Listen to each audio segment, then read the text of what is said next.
نصيحة من الأفضل أننا كلنا الإخوان والإدارة من الأفضل. تحية نضالية لكل المعتقلين السياسيين، المعتقلين ديالنا اللي كيوقفوا من النظام في الوقت الحالي، الناس اللي كيثيروا الغضب والفوضى، الناس اللي كيحرضوا الناس على تخريب البلاد. مع الأسف الشديد ماشي هذا هو الجزاء اللي كان يستحقه المناضل، ماشي هو الوصف اللي يستحقه المناضل. باش يطفي النظام الوصف الدقيق على المناضل ديالنا كينتزع له الحرية ديالو ويرميه وراء القضبان، كيعتقد بأنه مجرد ما كيسمى المناضل وراء القضبان ديالو كيفقد الحرية ديالو، كيبقى يتسنى في السجين. لأن مع الأسف الشديد النظام ديالنا كياخذ للفهم كيخلق الحرية هي حرية التجول، وكيعتقد أن الحرية بالنسبة للمناضل هي قناع أو لباس كيلبسو، مجرد ما أنه كيتلقى عليه القبض أو يسمى وراء القضبان كيفقد صفة الحرية. الحرية بالنسبة للمناضل هي قناعة شخصية، هي الحرية في إبداء الرأي، هي الحرية في طلب التغيير، هي الحرية في طلب الحقوق المشروعة الاجتماعية. المناضلين ديالنا قسموا الحرية ديالهم فداء القضية اللي كيأمنوا بها، قسموا الحرية ديالهم الاعتقال السياسي قضية باقية واعتقال الشريف والتحليل الشرعي. الاعتقال السياسي قضية باقية واعتقال الشريف والتحليل الشرعي. المناضلين ديالنا ملي كانوا كينزلوا للشارع وكيقولوا حنا مستعدين للتضحية بالحرية ديالنا والدماء ديالنا من اجل الساكنه، من اجل المطالب ديالنا المشروعه، ما كانش شعار ولا تمثيل او قناع كيرتفع، لان المناضل ما كيعرفش لغه الشعارات او التمثيل، لان المناضل ماشي بحال النظام اللي كيعرف لغه التمثيل مثل علينا مسرحيه الدستور الجديد والتغييرات الجذريه اللي غتكون فيه واللي غتكون خدمه المصلحه العامه. لكن مع الاسف الشديد ملي جات التغييرات لقينا مجرد تغيير في الارقام المواد لا اقل ولا اكثر، وجات تغيير في المصطلحات، لكن المعنى بقي هو كما هو. اين هو استقلال القضاء من خلال الاحكام القاسيه، الاحكام الغير مشروعه اللي يحكموا بها على المناضلين ديالنا؟ اين هي العداله؟ اين هي العداله؟ اين تجلى تلك العداله من خلال هذه الاحكام؟ كيفاش كيوهمونا يطلعوا علينا مسرحيه جديده وهي مسرحيه الحكم اللي يحكموا به على المجرم، وهي مسرحيه حكم الفساد. لكن الكل يعلم ان المجرم ما هو الا جهاز تنفيذي للقتله الحقيقيين، ما هو جهاز تنفيذي للمحرضين الحقيقيين. إذا كانوا يعتقدوا بأنهم مجرد ما حكموا على المجرم بالمؤسسة أن قضية الشهيد كمال الحساني خلات فهم غالطين. على الكمال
بغينا الحقوق ديالنا المشروعة، بغينا الحق في الشغل، بغينا الحق في الصحة، بغينا الحق في التعليم، لأن كما ذكر الأخ أن نسبة العطل الدراسي مرتفعة في المغرب بشكل يعني غير محدود.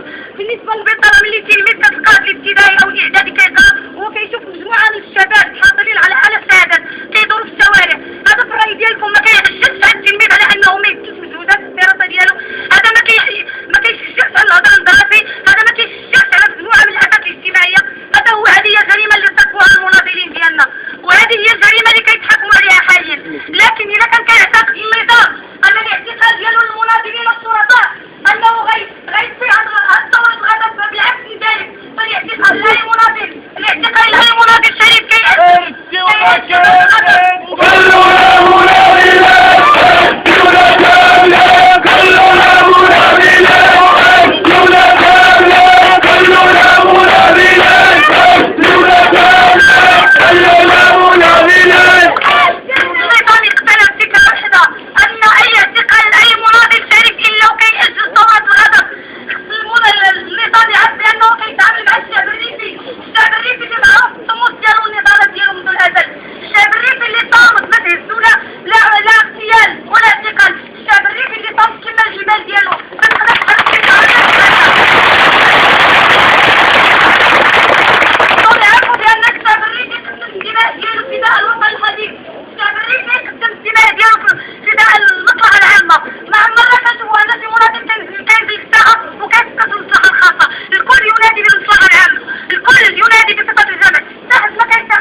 الاعتقال ديال المناضلين ديالنا ما كيعتبرناش كانهم هما الهاد وحنا انتصرنا، لان العدو اللي ما كتقدرش تواجهو كتحاول تمحيه هو خارج يمحي المناضلين ديالنا، ولكن نأكدوا له ان المناضلين ديالنا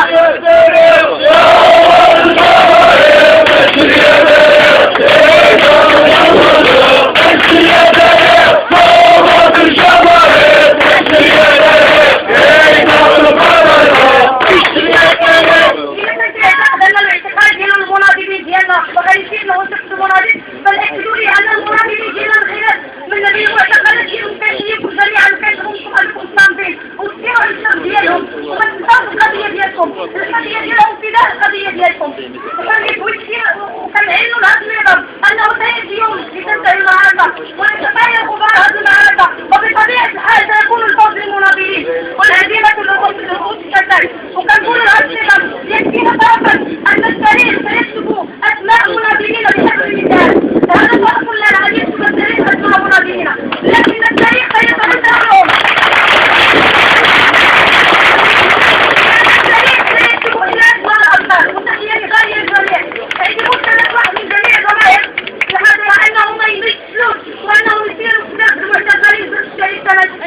وما يصير قضية ما يصير قضية أن الحق الثمن ديال قتل الشريف إذا كان غير